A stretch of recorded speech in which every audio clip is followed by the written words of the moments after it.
This is the African Queen, and you are listening to Taboo Talk. You're listening to Taboo Talk live on Power Plug Radio. You can listen to Power Plug Radio live at www.powerplugradio.com, or you can log into the Play Store and find the app, or you can log into Amazon and find us on Alexa. So, thank you for joining us tonight. We are going to have a very interesting topic tonight, and we have two guest speakers. Our topic tonight is going to be when the woman makes more money. And our two guest hosts tonight will be some two people who are very, very dear to my heart, Mr. and Mrs. Jeffrey Peaton, and Mrs. Peaton's name is Marlene. So it's my brother and my sister-in-law, my new sister-in-law that I love dearly. So I'm going to go ahead and let them introduce themselves. So hello, you're live. Hello, everyone. My name is Marlene, and I am, or have been happily married now for 6 months. It's been 6 months. Yeah. No, 5. I'm sorry. Jumped ahead a little bit. I got excited. That's a good thing, though. I'm 38 years old. I have twins that just turned 20. I have a law degree from Florida A&M University, a bachelor's from the Florida State University, excuse me, and work for a school district. Honey? Okay, and I'm the Queen's little brother, and my name's Jeffrey, and as my wife said, we've been married since October 15th. I'm sorry, August 15th. Good gracious, y'all. Yeah, I know, right? Y'all too excited. and we're excited to be on the show. And he forgot to say, but he does have a son that he forgot to mention, who, and I'm probably going to get his age wrong, who is 19? 20. Oh, 20? Okay, at least I made him younger. So, So the topic tonight is when a woman makes more money. And this has been a sticky sore spot in many of a relationship. Many relationships do not survive when a woman makes more. I even know of a very personal relationship to both me and my brother. When my mother was married to my stepfather, when they first got married, they didn't know how much each other made, and I think it was their third wedding anniversary maybe, that they decided to file jointly, and my stepfather found out how much money my mom made, and it did not sit well with him. So it's always a hard topic for men, and sometimes it's a hard topic for women, and we always get different reactions when you find out that the woman makes more, the man makes less, however you want to say it. So what I'm going to do right now is I'm going to push it over to my guest hosts and let them talk about their personal situation and how they feel about this topic.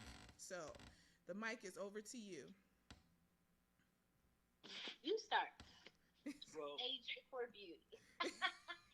well, disclaimer immediately.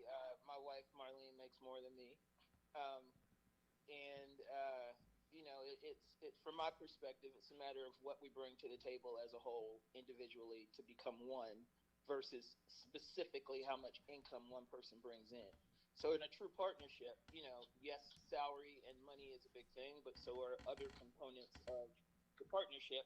So if you focus only on the economic component, only on the financial salary component, I think you're doing yourself a discredit as it relates to the other strengths, whether it's the woman or the man that makes less or makes more, the other strengths that the other individuals bring to the table to make sure it's a solid relationship. It's not just holding up your end of the bargain on a financial front, it's also holding up your end of the bargain on an honesty front, on a moral front, on a hardworking front, on a stability front, on multiple other fronts as it relates to a successful marriage or a successful relationship for that matter. Okay. I think for me, I've never had a problem before. I think I've gauged that even before I met Jeff, of the possibilities if uh, I were to make more money than my partner, only because of the potential for that. Um, and I and for me, it just comes down to what he said. It's about work ethic. If your passion is to be a teacher or a social worker, unfortunately, those professions just don't make the money they should be making. And I don't think there's anything wrong if a wife is an attorney or in in that corporate life, and she's making a six-figure salary, and her husband is a teacher or social worker and passion making significantly less than her, only because that's the way those industries are set up. Right. I personally, my husband works really hard, and I think if I'm honest, of course, in the beginning, there's a little bit of this like, well, how is this going to work? Just because I was raised really old school and about the man provides and the wife takes care of the home type of situation.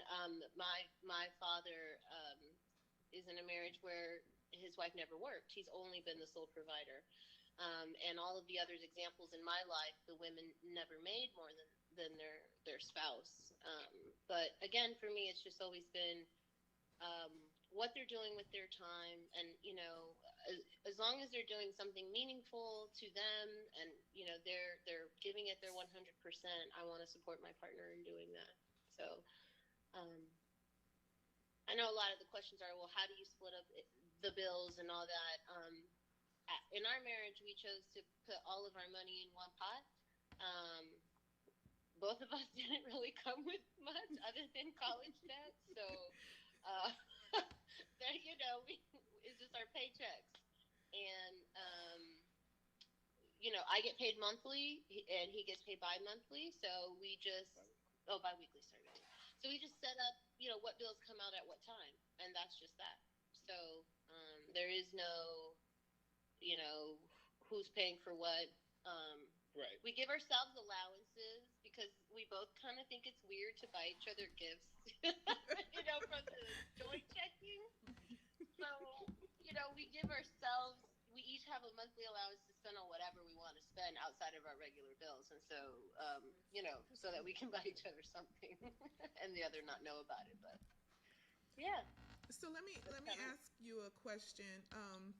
And this is for both of you. Based off of, and Marlene, you touched on like the way you were raised. Based off of the way you were raised, what you saw growing up, and even though Jeffrey and I grew up in the same home, we may have different perspectives on it. What did you see growing up, and did that mold your way of thinking when it came to finances in relationships? Admittedly, yes. I was definitely, I guess, as a teenager and looking at the dynamics, I definitely felt like I didn't want to rely on someone else. I wanted to be able to have my own set of skills and my own profession to fall back on, um, if I so wanted to. I didn't know that I would be getting married when my kids were grown and I was older, but in my mind, I just thought, okay, um, even if I do stay at home with my children, that's my mom. My mom stayed home with me and my sister, luckily, until we were both 3 years old, which was a blessing. Okay. And in my mind, that's all I thought. Like, I'll stay at home a little bit, work part time, and then transition back into working full time once my kids go to school. Of course, that plan didn't happen, but I definitely, it did impact me in the sense that I didn't want to be reliant on anybody. Okay. Mm-hmm. Jeffrey? I would probably say the same thing. I don't, prior to being in a relationship that I knew was going to result in marriage, you support yourself and you support your child, which is what we both did. Well, in Marlene's case, children. In my case, child, for 20 years before we met each other. Um, the way I was raised, of course, as you know, Andy, you know, at least when for the majority of our childhood, our mother was the sole provider for the most part. Right. So like it was never a subject of conversation as it relates to who's supposed to do what. Gender roles, are in a lot of cases of single family homes are crossed. Mm-hmm. The mother in a single family home does mother and father duties. Right. So then for a child, whether it's the girl or the boy, in that kind of a home, I doubt they're really focusing on, oh, I want to make more than my husband or I want to make more than my wife. We're focused on, this is, you know, we got to do what we got to do. Right. And all you know is that your one parent that supports you is supporting you. Right. As we grow into adults, um, honestly, I don't have a problem with people who think one person should make more than the other person. That's perfectly fine. They just need to pair up with somebody that believes the same. Because that's where the problems come in. If you get in a relationship with someone that believes, if Marlene, vehemently thought that it was unacceptable that she make more than her husband, then obviously we wouldn't be together. Once we partnered up and we, focus on our relationship and what we both bring to the table, we're both professionals. We both, work in office environments doing, you know, professional similar work. Right. She has a law degree. I don't, of course. But it's the partnership. It's the what we both bring to the table. And if people feel like one gender should make more than the other, in 2020, it's kind of hard to make that argument. It really is. I mean, in the 1970s and 80s, maybe, but in 2020, honestly, I think our focus should be on pairing up with people that we're compatible with. Whether I'm an attorney and my wife is a janitor, or if my wife is a doctor and I'm a garbage man, who cares? Right. I think, Andy, one of the problems is we got to get out of this mindset and this fantasy that we see on, reality TV or regular TV or any of those things. I just, I think we need to stop trying to fit into what others want us to be, get real about what your real needs are, and do some self reflection, and then you can be prepared for a partner. And none of those things matter. As long as you're satisfied in your marriage. I have a friend, who gets a lot of slack for being the working woman, and the husband is a stay at home dad. I mean, I respect it. He gets a lot of slack from his family, obviously, too, but I feel like it's no one's business. Their family functions in that way. They're happy with it.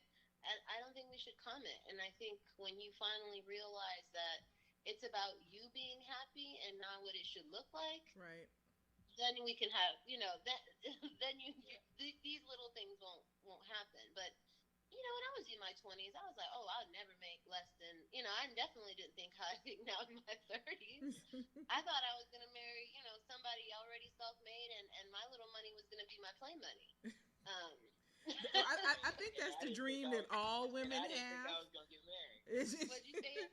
I think that's the dream that all women have, is that we're going to find that man who's making so much money, and that we can just, if we have to work, we'll just go shopping and do what we want to do with our money. And I think that's a dream that many a woman, not all women, but many women do have. Right. Yeah. I agree. And I did, I had it when I was in my early 20s. But as I got older and I got mature, and I realized that, like, I have my own passions and things, that a paycheck isn't just about, a paycheck, or your job. I'm sorry, your job shouldn't just be your paycheck. Right. And that really didn't come, honestly, until I got, like, early 30s, so. So I also think age helps. Yeah, Maturity, emotional maturity, security, your own personal security, and who you are and what you believe, right. and finding somebody compatible with that vision. and I'm blessed to have found somebody compatible with that vision, and not, somebody that I mean, let's face it, in this economy, it's hard to focus on who makes the most money, because there's no telling who's going to be employed in the Right. next year and who's not, Right. or whether so it's like, oh, you're fighting over, or worried about who makes more, when it's a distinct possibility that, by no fault of no one's own fault, somebody may end up unemployed, That's true. or taking a job that pays considerably far less what they're accustomed to making. Right. And we all know that I really just married Jeff for the benefits. Yeah. Look, that's what happens. Look, that's what happens when you work for the state and got good benefits. You got to be careful. You got to be careful. But Exactly. Like, you know what I meant. so but But one of the things that I have noticed in many conversations, I have a lot of male friends, and you know what I realize is, in listening to them, most of the time it's because, and I'm just gonna say it the way it is, it's a chauvinist upbringing. So their mentality, because there are a lot of men who would not handle, and let me take a step back. I'm gonna do a definition thing. Oh, well, I'm gonna explain something. There are men, and then there are boys. Okay, most of the time, men, will have the maturity to be able to handle, if the woman makes more money, and can handle, and they can work it out like you all have, to be able to have a relationship beyond the almighty dollar. Then they're boys, and boys tend to have an issue, because that macho in them, that chauvinist whatever that they have, tends to make it like, okay, well, I'm the man, I'm supposed to make more, I'm the man, I'm supposed to be the head of the household, I'm supposed to support. But a lot of times when you get to the root of it, it's because of their upbringing. It's because of what the fathers and the uncles and the grandfathers and the, whoever else has whispered in their ear, or the conversations that they have overheard, in their time of growing up. Because it's, back in the day, if a woman made more, you said your cousin or your friend's husband, the family teases him. Well, it would have been worse. They would basically point blank tell him, oh, well, see, she must got your balls in her purse.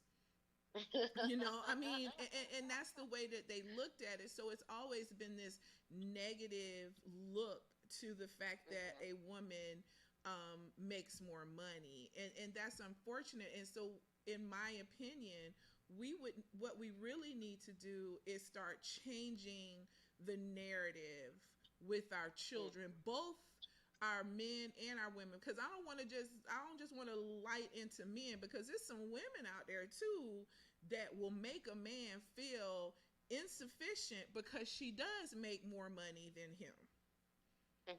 I totally agree. Right. So, and I've seen that before, where she literally does take his balls and put them in her purse, because, she makes $100,000 more than him, or, she has a 7-figure salary, and he may make, as she will put it, only $80,000, but I make, 1 million, and it's constantly thrown in his face, and then they become, it's degrading, Very. and so, but don't, I'll go off on a tangent, but No, I absolutely 100% agree, and I just feel like a woman who does that, like, she's just insecure in her own self. I don't know.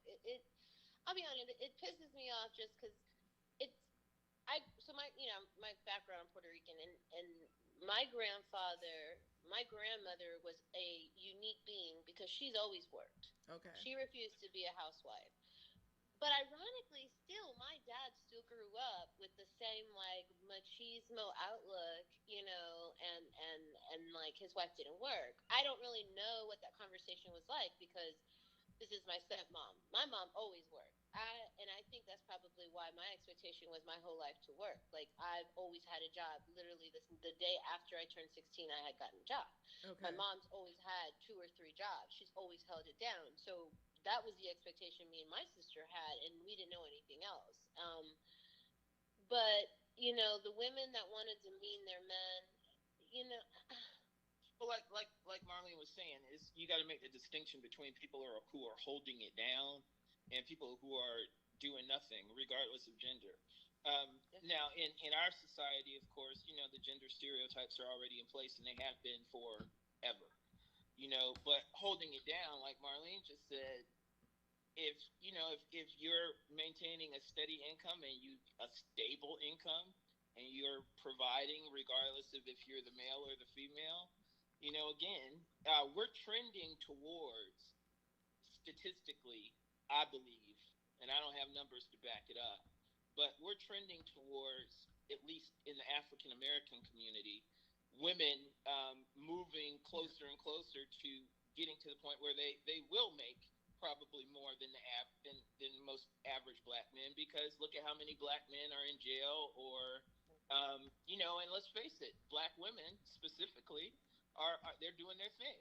They're handling business, and they're raising families, and there's a lot of black men out there that are doing their thing too. But unfortunately, with mass incarceration and income disparity based on other issues and all the other things we got going on with healthcare or whatever else, in 20 years, who's to say that the average black woman won't make more than the average black man? Right. When black women are, and I'm not saying this to be, but right now the number of black women, we have more educated, more women who are in college getting educated. We have more black women who have higher education, and we're starting to see more and more black women not only start their own businesses very successfully, but also we're starting to see, where we didn't see this in the past, we're starting to see black women who are becoming CEOs of big school corporations. So of course, with that job, they probably still get paid a lot less than the white woman and the white man does. But oh yeah, but still, you're talking about some major companies out here who have black women at the helm. And so with that, in my research for tonight's topic, a lot of women who make more money, black women who make more money especially, they're finding, if they're not already married when they get the job, so if they're single when they get the job, they're finding it very hard to find a relationship, because once most men find out what they do, they shy away from them. And then that all leads back to, she makes more money than me. She's gonna control everything. She's gonna control everything, right? And one of the things that, and as a woman, and I've been in both situations. I've been in a situation where I made more money, and I've been in a situation where the person made a substantially larger amount of money than I did. Right. But it's all about communication and conversation and finding that middle ground. And it's a hard thing to do. But if we want relationships, if we want companionship, we're gonna have to figure out how to make it around this topic of money. And money shouldn't be the basis of compatibility, right? But compatibility is such a complex thing, and yeah, you're gonna factor money into it in some way, shape, or form, but it's not the end all, be all. It shouldn't be the major factor in determining your compatibility. Now, that's just my personal perspective. If it was the number one factor in compatibility, my compatibility outlook with my wife, and she agreed, and we decided, oh, we can't be together because you make more than me. That's pretty dumb. So I mean, seriously, but I think it comes down to the power or control. I think women who Perception of control. right, but because if you hold the coin purse, you kind of pull the strings, and so I think that women, like you use that example of a woman who makes significantly more than her husband, and she's got his balls in her bag. I think because that's just insecurity. Well, if I pay his phone bill, I'm checking on the numbers he's calling. I can have access to his text messages. I can know who he's talking to. He can't make a credit card purchase without me seeing, those kind of things. He Right. can't cheat. You know, And then you got other problems if those are your concerns. well, but that's usually, well, I don't know, but I'm attributing to that. Even the same thing with the man. I'm going to control what she does because I make the money. Yeah. So I think both sides, it's the control factor, and that's only there because of the other insecurities. And I think that money wouldn't be so prevalent if we didn't have so much, bullshit on social media. I have a former, I guess, former friend of mine. These times are dividing friendships nowadays. But a friend of mine from that was my high school friend. She's married to a man who makes over $500,000, and they have the bow and the beautiful house, and everything looks so pretty on Facebook and Instagram. Honey, he has a horrible gambling problem. He's a shitty father, and Mhm. he's never home with his wife. But he Right. don't look like that. Right. You know what I mean? Yeah. And I'm just like, yeah, I'd rather be broke and happy. I mean, yeah, and I mean, and sometimes it's we know one of the terms when they talk about money is the root of to all evil. And I don't know how many of you saw the Madam C.J. Walker movie on Netflix, but remember, Madam C.J. Walker was was the first. Okay, was the first black female millionaire, Mhm. and it destroyed her marriage. Her husband couldn't handle Mhm. it. So Mhm. but we're gonna get ready to go to our first break, and so we're gonna leave everybody here just for a minute, listen to some really good music from Power Plug Radio, and when we come back, we will finish the topic and we will answer some of the questions that we have coming through. We'll talk to you in a minute. Woohoo.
Welcome back to Power Plug Radio. You are listening to Taboo Talk. And I just want to tell you a little bit about Power Plug Radio before we get back onto our topic. You are listening to a throwback urban radio station that is internet based. You can listen to us worldwide. You can go to our website and listen to us at www.powerplugradio.com. You can also find us on Amazon Alexa and also in the Google Play Store. Also, you can follow us on Facebook, Instagram, and Twitter. So, also, I would like to talk about a really good mixologist. I was gonna say drinkologist, but mixologist. It's cool. Yeah. So you see me sipping on this cup, and I'm sipping on some cucumber spritz, and I'm gonna tell you, this is the bomb. I'm jealous. Well, you can talk about the cognac berry because you like the cognac berry. I do. Yeah, so we have Urban Drinkery who will make drinks for you. They're bottled, but also has great bartending services. So please look up Urban Drinkery.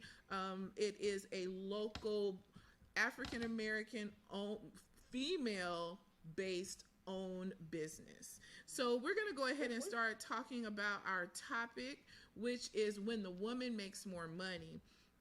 So before we get to the questions that we've had that's been posed, we did hit on it a little bit about how you will find it at times when a woman makes more money and she makes sure that her man knows that she made more money than him. It's constantly thrown up in his face. It's very demeaning to him, and it's used as a sense of control, and in some of the research that I did before coming on to for the show, a lot of times it's because they didn't have control before in their life, and it was that power thing. It's me, I'm independent, I make more money, I'm the boss, and you're gonna listen to me.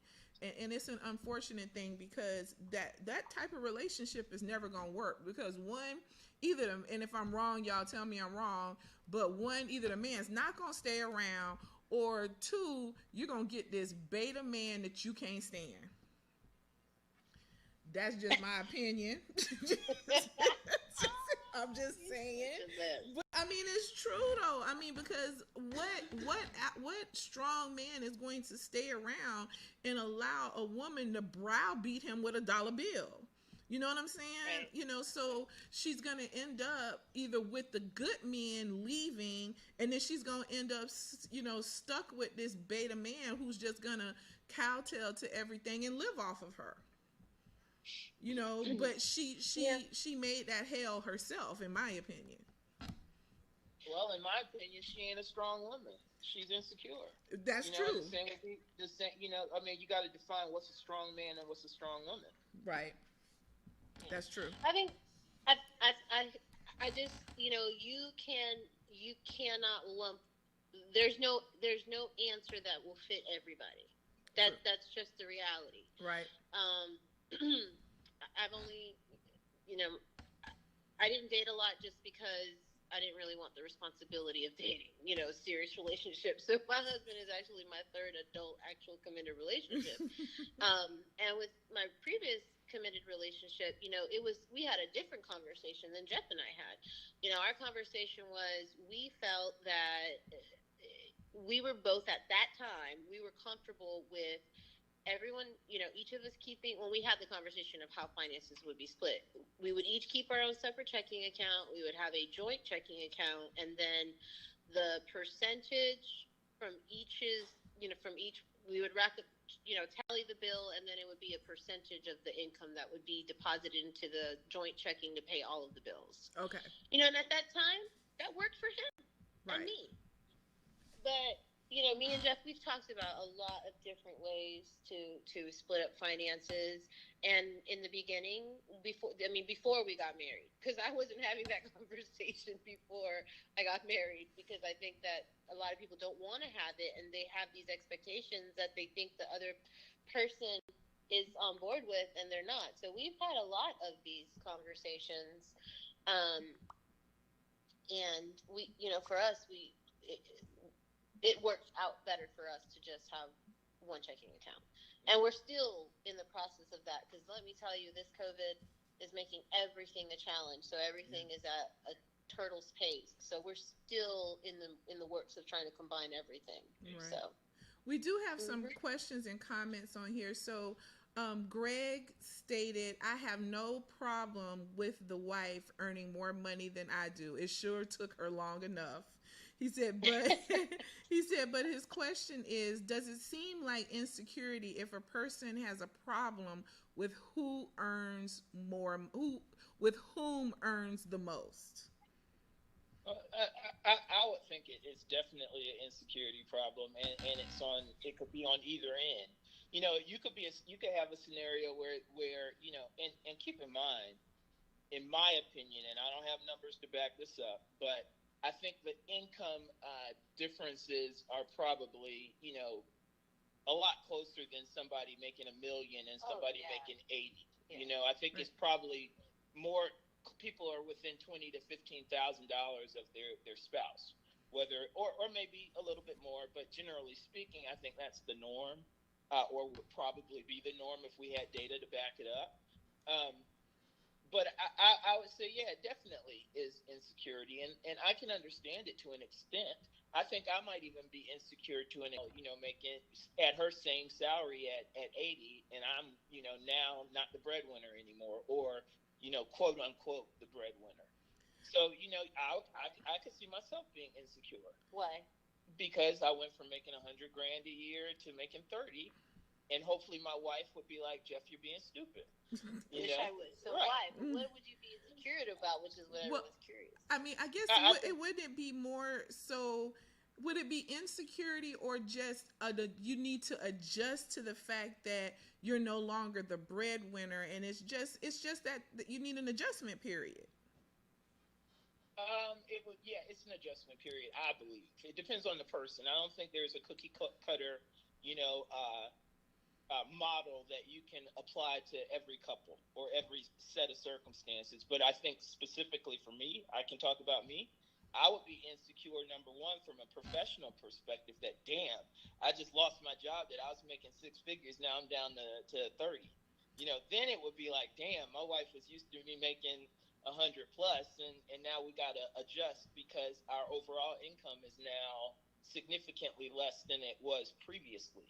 So, it wouldn't be necessarily that, oh, I'm not a good or a strong man. It would be, insecurities associated with, it's my fault that these lifestyle adjustments have to be made. And that would just be shit that would be stuff that's in my head. You can say shit. You can say shit. But let me ask a question before we go on to some of the other things that our guests, our listeners are writing. Do we always want to look at it as security? What if it's upbringing? What if it's the fact that growing up, that's what they saw and that's what they were told, that the man is supposed to make more money? So would you consider that insecurity, or would you just consider that, unfortunate upbringing? I mean, I would. Okay, so I think it goes both ways, but you have to be assured of yourself, and that's when that's probably, you're going to hear me say that a bunch of times throughout the night, because I fought all of those same upbringings. The man this and that, and dad supposed to discipline, and that, all that jazz. And I just think you can be taught certain things, but just like your parents teach you great things and good habits, they also teach you very poor behaviors as well. So right. You got to take everything with a grain of salt. And you can look at what they've given you, but you have to put your own filters, and you just have to be comfortable in your own skin. Whether, and that's just insecurity. There's so many things that feed into that, and I think finances is just one of those things. Right. And, yes. We just live in a culture now that it's about things, who has the biggest house, who drives the nicest car, right? Who whether you have a pool or no pool, I don't even know anymore what we're fighting for. Right? Okay.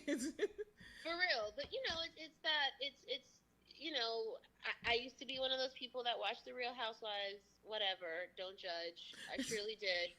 But it's a fallacy. That those women don't look like that every day. No. It's just for the show. And we already know that they may have wanted y'all to think they was all happy, but for those of you who watched it, I don't watch them, but I listen to the people who watch them. Them women, those people aren't happy.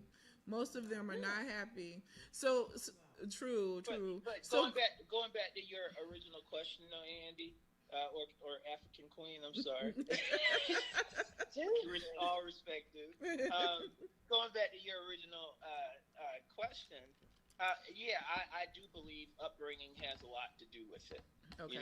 I do believe that if in our household, the way we were raised, our parents communicated to us that under no circumstance should a man make less than his spouse, then we would have to do some soul searching and come up with how we would bring that into our adult lives. And a lot of us, when we reach adulthood, we have that model that was put in place for us by none other than our parents. Right. If that's the case, then you need to pair up with somebody that feels the same as you, and that way it's no animosity or resentment if after you're married and you're still making less than your spouse 2 years later, and y'all start having fights over it. That you need to make sure stuff like that is not an issue in the compatibility, in the judgment stage, trying to assess where the relationship is going to go. Right. That boils down to being forthcoming and just being honest with your spouse. Exactly. Regardless. Right. About how you're feeling about things. Yeah. So, really quick, I'm going to make a comment, and then I'm going to go to some of the comments we have on our screen from our listeners. It's funny that this is the topic. Our mother has gotten on this kick, and she's been watching All in the Family, Archie Bunker. And ironically, one of the episodes that was on the other night when she was watching it was the episode when Archie they were on strike. The company he works for was on strike. They didn't have any money coming in because Meathead wasn't working, because he was always looking for a job, and the daughter had just got a job. And so Edith went and found a job now, and he got mad, even though he wasn't working, even though no money was coming in. He did not want her to work because of the way it would look, and that's that old school thing. So, but let's get to some of these comments. Two comments that Greg made that are really good. When we were talking about a woman who was constantly browbeating her husband or her man, no man of substance would tolerate browbeating, which I agree with. And the money shouldn't change your core being. And I agree with both of those comments that he said. Now, Christopher brought up a really good point. He said, what happens when the lower earning person becomes the stay-at-home parent? So for a long time, the women were always the ones who made less money. So of course they stayed home and took care of the kids. But we're starting to see a lot of stay-at-home dads like you talked about, which Marlene, but for the longest, women always says, being a stay-at-home mom, that's a hard job. Mm-hmm. So what do we think about that traditional swapping of gender roles? Well, it shows how different society is now and how much we've evolved. Because just like you brought up Archie Bunker, he didn't want what's the wife's name? Yeah, he didn't want Edith to be working. And now there was a time, and you and I, Andy, our dad for a minute didn't want our mother to work. Right. And now I don't think that's as much as people are not. People don't think that way as much anymore, and that's a sign that the time's changing. That's true. I think I personally feel it takes a very strong man to be a stay-at-home dad. I think it takes a very strong person to be a stay-at-home parent. Right. There Yeah, we go. that's true. Period. Given respect to the stay-at-home mothers that's already been doing it for years. Because it doesn't matter male or female, because you've got, gay and lesbian couples, so, it doesn't matter. You're right. I think, again, whatever works for your family, you got to stop worrying about everybody else and what they have to insert into your life. Because if they're not paying for your bills and they don't lay next to you at night, they should have no input on what goes on in your household. Not one iota. They can make recommendations, but other than that, need to mind their own damn business. And as it relates to our interactions with friends and family who may or may not judge us based on what they know about, relationships, or the income dynamic, or the stay-at-home dad or stay-at-home mom that may be trending now. If they got people that's not supportive of that, then you need to probably reevaluate the people that you're friends with. That's true. So we have another comment. It said, but if you're married, isn't it supposed to be for richer or poorer? It never. And Aria makes a very good point. When you get married and they say for the richer or poorer, it doesn't say, if the man is richer and the woman is poorer. It just says for richer or poorer. So that's a very good idea, a very good thing. And so we're gonna hit one more question because we only have a few more minutes left. And this one comes from my daughter-in-law, and yes, I said it like that. How do you reach an equilibrium so that both parties feel like they are contributing? Is there even a need to feel like this? So it's a two-part question. So how do we find that happy medium so everyone feels like they're doing their fair share? And her other part of that question is that even necessary? It depends on the individuals. For some people, it's very necessary because they need that kind of reinforcement. For other people, like my nephew and my niece out in Colorado, that type of stuff isn't relevant. It really depends on the individuals, and they have to do their own internal soul searching to determine, if that kind of a relationship is good for them, and all of the things that it entails, whether it's the opinions of outside people, how society may look or judge, and how they may look at each other. True. That's very true. Yeah, I think that it's always evolving. I think I don't believe in the whole, it's always 50-50, because there's just ebbs and flows in our lives. So there may be times where I'm going to need my husband to put in 70 because all I can give is 30, and then vice versa. And those ebbs and flows will always happen throughout the rest of our marriage. And I think it's about compromise. Right. I won't say there's a need to feel like this, but I would say that we would be lying to ourselves if we didn't admit that there are times when sometimes we do feel like we are putting a little bit more. And maybe that's our own perception. And maybe it's because we don't ask for help. Or maybe it's because the other person is thinking we don't need their help.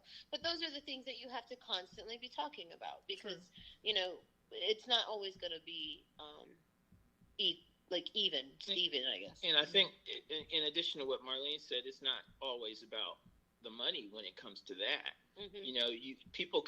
You may have the perception that your significant other isn't pulling his or her weight based on things that have absolutely zero to do with money. True. If you've got, two working parents that, say they make the same amount of money, and, the wife comes home and does all the parenting, and the husband comes home and plays video games. Right. And I know a lot of dudes that want to come home after work and just play video games while their wives are cooking dinner and doing whatever else. Right. I mean, if the wife says, "Hey, you're not pulling your weight after work while I'm cooking, you could be doing homework or reading with the kids, rather than playing video games. What if I play video games?" So it's not always about money who's holding up their weight. It's about emotional support.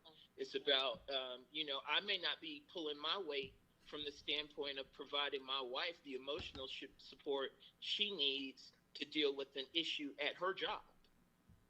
and so it's that all that type of stuff fluctuates, and it's not just about money. It's about if you're pulling your weight across the board. Right. And sometimes you may not be able to pull your weight because of something you're going through, and that means it's your spouse's time to pick it up, because one day it might be the tables are turned and you may have to pick it up for your spouse. That's true. That's very true.